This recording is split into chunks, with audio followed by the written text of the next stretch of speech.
We have freedom in this country, and that's a wonderful thing, isn't it?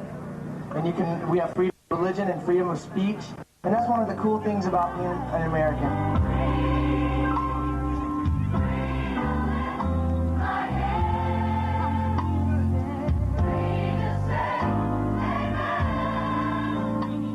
Battery Park, in the heart of downtown New York, and a hymn to America in the last of the summer sunshine. New York is the richest city and the richest country in the world.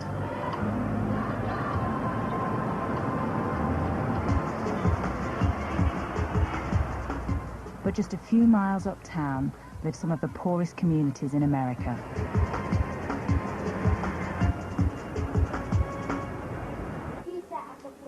In the Bronx, 3 grandchildren try to bring their grandmother up to date with the latest fashions. I like this one better. But 2 people are missing from this picture. Veronica Mamadou recently died of AIDS. It was left to her mother Regina to bring up 3 granddaughters and a grandson, Garfield, who's HIV positive. Veronica and Regina had wanted to have a say in the treatment Garfield received. But instead, the New York authorities insisted Garfield stay on drugs and medicines, which even the other children could see were making him ill. When he was drinking the medicine, sometimes at night, it was in the summertime too, at night he would say, "Mommy, I'm cold," or he would itch his body all over, non-stop. And every time he said he was cold, my aunt went to the landlord to put the heat up. He put the heat up a lot of times, but he kept saying he was cold. Is this why your family decided to stop the medicine? Yeah, my aunt stopped it because he wasn't feeling comfortable. And he started to get well, but when she went for a checkup, they gave him the medicine again without her knowing it. And did he get sick again? Yeah. Mm-hmm. I don't know what type of medicine they were given. If I is allergic to sulfur, if they give it to him, started scratching all over his body, and he caught his appetite, he don't eat, and he started getting skinny and skinnier. Convinced that the medicines were making things worse, not better, they turned to their hospital doctor for advice. He made an unexpected offer. My daughter told me, she said when she went to see the doctor, at that time it was the child's appointment day. So the man said they will be giving her $25 for a month if they can put the child on experimental basis. She said, I will think about it. And she said no. Then the doctor told her, he said, you will regret it. Regina's daughter took Garfield off all medication. Almost immediately, his health improved. Then there was a knock on the door.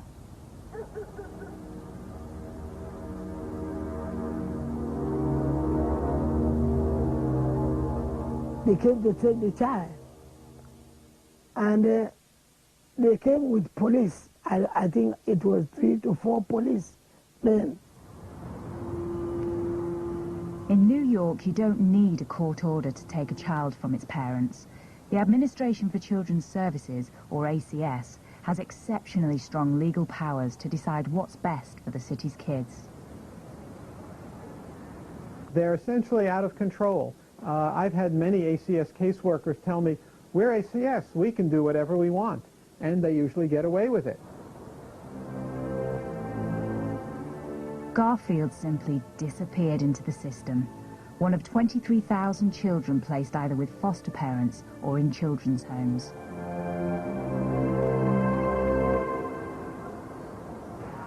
This Catholic-run home, the Incarnation Children's Center in Harlem, is where many HIV children end up if their parents or guardians refuse to medicate them. For years, it was the center of highly controversial and secretive drug trials on orphans and foster children as young as 3 months old. At the time, it did not occur to me that anything was wrong, because we were told by the doctors that these were all steps that were going to happen to be expected because they were all HIV positive. Jacqueline Hurger is a pediatric nurse who worked at Incarnation for 5 years. If they were vomiting, if they lost their ability to walk, if they were having diarrhea, if they were dying, then all of this was because of their HIV infection, and to be expected, and that we were doing the best we could to save them from that. Jacqueline was completely unaware that she was party to experiments on children. It didn't come as my first thought at all to question the medication, and since I had worked with pediatric AIDS for many years and had given the medication, I just faithfully gave it as I was told by the doctors. We found documentation listing some of the experiments carried out on HIV children at the home. One was for treating herpes, another involved giving children double doses of the measles vaccine. And yet others involved whole cocktails of drugs with side effects admitted by the manufacturers, including severe stomach pain, muscle wastage, organ failure, and many more. Side effect is a euphemism for undesired direct effects. The effects of the anti-HIV drugs are quite serious. In fact, if you look at the inserts that comes with these drugs, you will see virtually all of them will have a black box warning label, which is the highest, most severe warning that these drugs can have and still be prescribable to human beings before they're taken off the market. They're lethal. 3,000 miles west of Manhattan, Dr. David Raznick is internationally renowned for his work on numerous diseases, including cancer. I'll scroll it up a little so we can see the years and everything. And it's AIDS cases, deaths, and he studied the effects of HIV drugs on patients, particularly children. The young are not completely developed yet. The immune system isn't completely mature until your person's in their teens, typically. We asked for his opinion on some of the Incarnation trials. We're talking about serious, serious side effects. Didanosine, all by itself, is a very dangerous drug. Zidovudine is our famous AZT, which has never been shown to be life-saving. It also causes severe anemia. Nevirapine is the drug that also causes that Stevens-Johnson syndrome, the flaking of the skin, and it's very, very dangerous and debilitating. It's horrible and painful and also lethal. These children are going to be miserable. They're absolutely going to be miserable. They're going to resist taking them after a while. They're going to probably take them when people give it to them. They're going to suffer so much AZT all by itself. They're going to have cramps. They're going to have diarrhea. They're not going to eat. Their joints are going to swell up. They're going to roll around on the ground. You can't touch them. And I understand that the Incarnation Center, they sent them to the hospitals, these children, and they cut a hole in their belly and put a feeding tube in their belly and administer the drugs to the children who don't take these drugs. My friend Jolisa, she never, ever liked to take her medicine. So they used to hold her down, force it down her throat. I tell her, well, would you like this? This boy spent most of his life at Incarnation. Age 15, after years on drug tests, he has the physique of a 10-year-old. He didn't want to show his face, but he did want to tell the story of what happened to him in the home. I did not want to take the medications, and I did not want to, do all that stuff. But they insisted. Yeah, if you want to get out of there, you have to do what they say, or else you're not going anywhere. His medical records, which we've obtained, prove that he was enrolled in drug trials while living at Incarnation. If a child refused to take the medicine, a peg tube was inserted directly into the stomach, something he warned his friends about. And I used to tell her every single day, please take your medicine. Don't want a tube in your stomach. And she didn't listen to me. That's what she got. And my friend Daniel, he didn't like to take his medicine either. And he got a tube in his stomach. Under federal rules, consent for children to take part in drug trials has to be given by their parent or guardian. But the kids at Incarnation have no independent voice. The body that is their legal guardian, the ACS, is the same body that makes the children available for trials. You would not expect too many parents to volunteer their loved children for such experiments. This means that if the researchers want to do the experiment on children, they're going to look for vulnerable children whom they can get.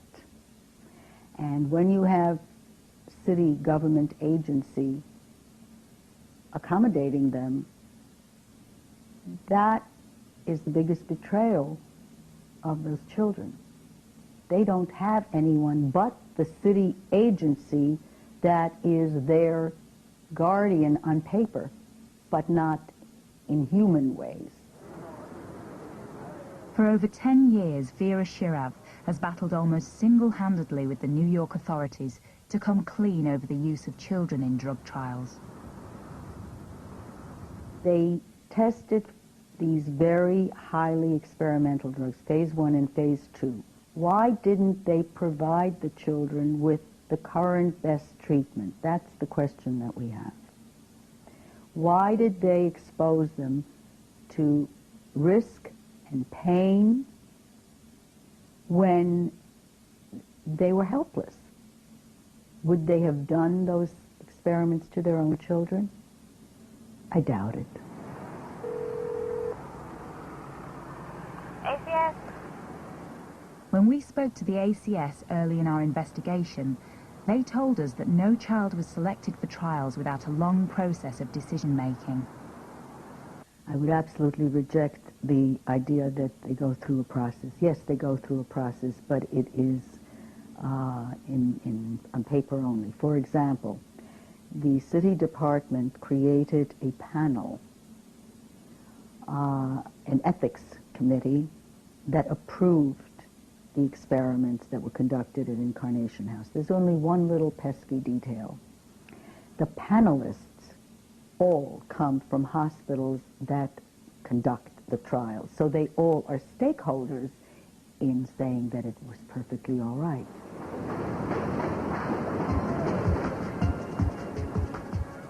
Most of the children in the trials are from New York's poorest districts. Many were born to drug-addicted mothers. Over 98% of children in foster care in the city are black or Latino.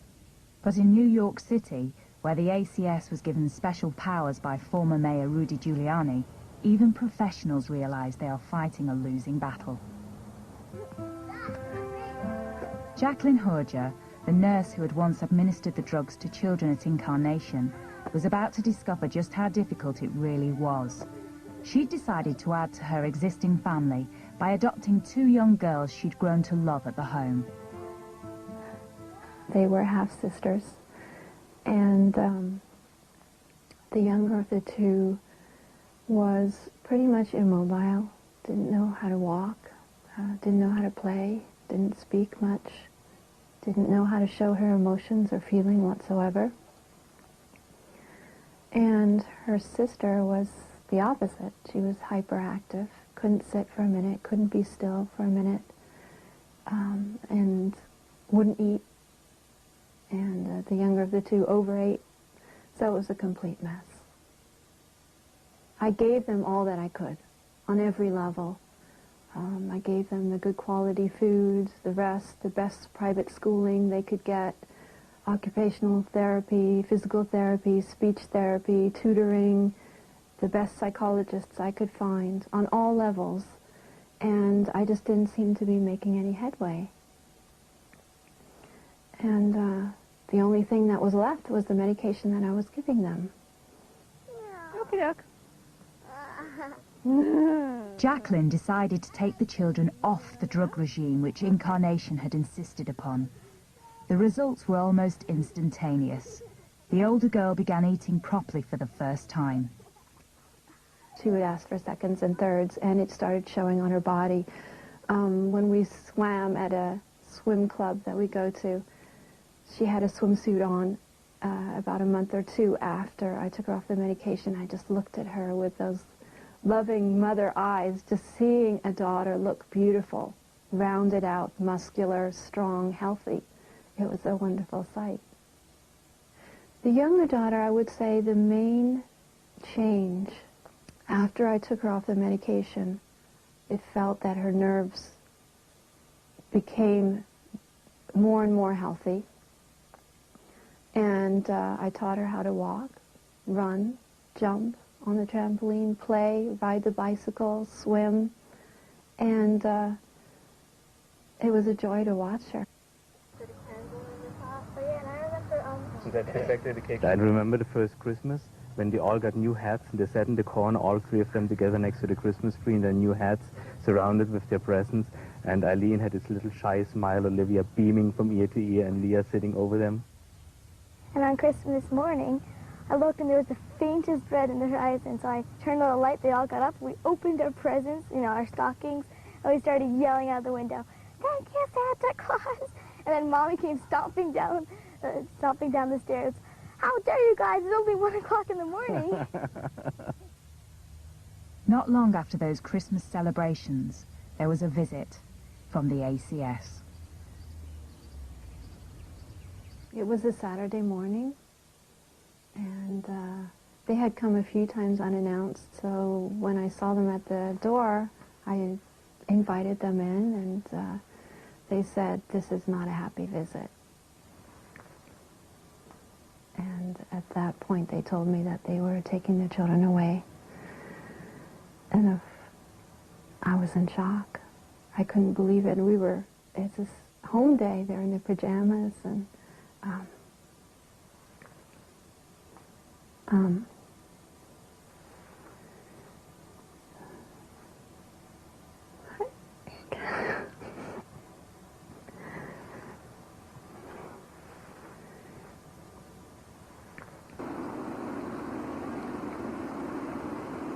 the social worker involved in the case was Demetrius Travis. He was on holiday when a temporary caseworker arrived at their door with the ACS. The family did not agree with the drugs that were being given to these children who had HIV, and as a result of the parents not agreeing with the medicinal, I guess, regimen that was being administered to the children, when it was learned that that regimen was not being followed, the children were taken back into foster care. Did that decision upset you? It bothered me, yeah, because I can remember how well off these children seemed to be, and that wasn't just my opinion. That was the opinion of this mental health professional who had dealt with these children over a period of, I would say, a year and a half, 2 years. As a result, Jacqueline was taken to court and convicted of child abuse. Where are they now? I don't know. I'm not allowed to know. Jacqueline's greatest fear is they've been returned to Incarnation Children's Center or a similar home in New York, where they might be subjected to experimentation. Well, it is shocking that in New York City, experimental drug treatments are being used on children who are in foster care. Even senior politicians in the city have found it impossible to get information about the trials. Bill Perkins is Deputy Majority Leader on New York City Council. We do know that several have passed away during the course of these experiments, and we know that there are still some involved.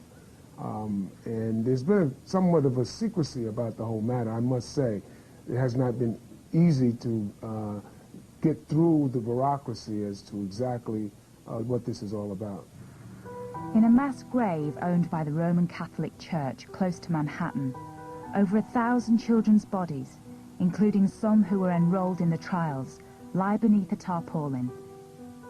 Officially, their deaths are recorded only as resulting from natural causes. For months, we tried to get answers from those behind the trials. From Columbia Presbyterian Hospital, where many of the tests were devised. from Incarnation Children's Centre, from the Catholic Church, and from the ACS, the authority ultimately responsible. None would comment.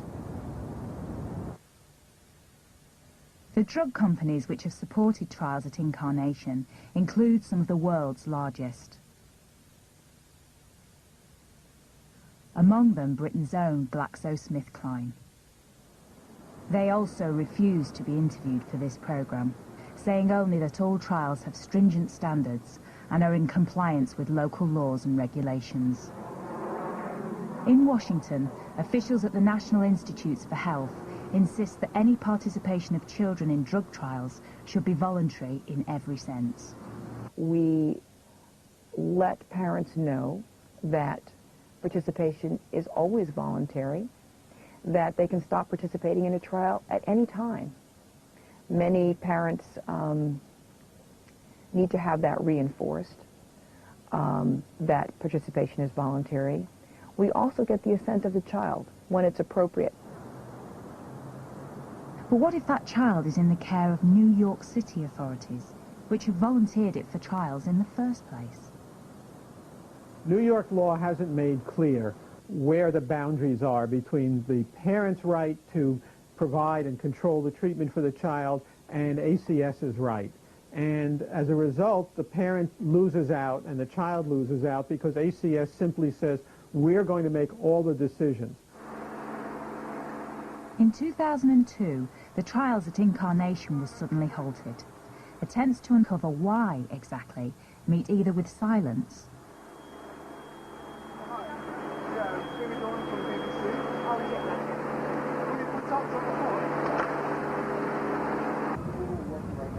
or a call to the NYPD to have us removed. We have every idea. We have every idea. Supposedly, they're stating that... During the making of this program, the Food and Drugs Administration announced an investigation into the trials, which we have discovered are continuing at least 6 other locations in New York City.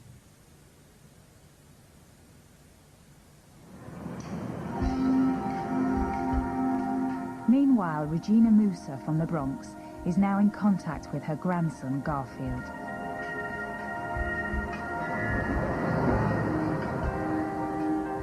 She's won a court order granting her visitation rights. We have to go straight, but this area is Bronx, but... This is her grandson's new foster home in the Bronx. The boy was hungry and Regina had brought food. Although the house was in poor condition, it was better than his previous one, where the foster mother had allegedly beaten him. Garfield's new foster mother receives $6,000 every month for him and 3 others. What makes her a better guardian in the eyes of the authorities is that she gives the medicine demanded by the ACS, and Regina refuses. I want to get him back. I want to get him back. Because I don't want my child to remain in experimental basis. Not my own grandson. Because we love him. Jacqueline Horger has had no news of the 2 little girls she was adopting since that day when the ACS arrived on her doorstep.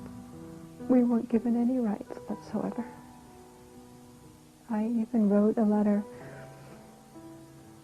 to the social worker appealing to her humanity to just let us know something. But I don't know anything. Did you ever say to the nurses or the doctors that you felt the medicine was wrong? I try. I just try to be me.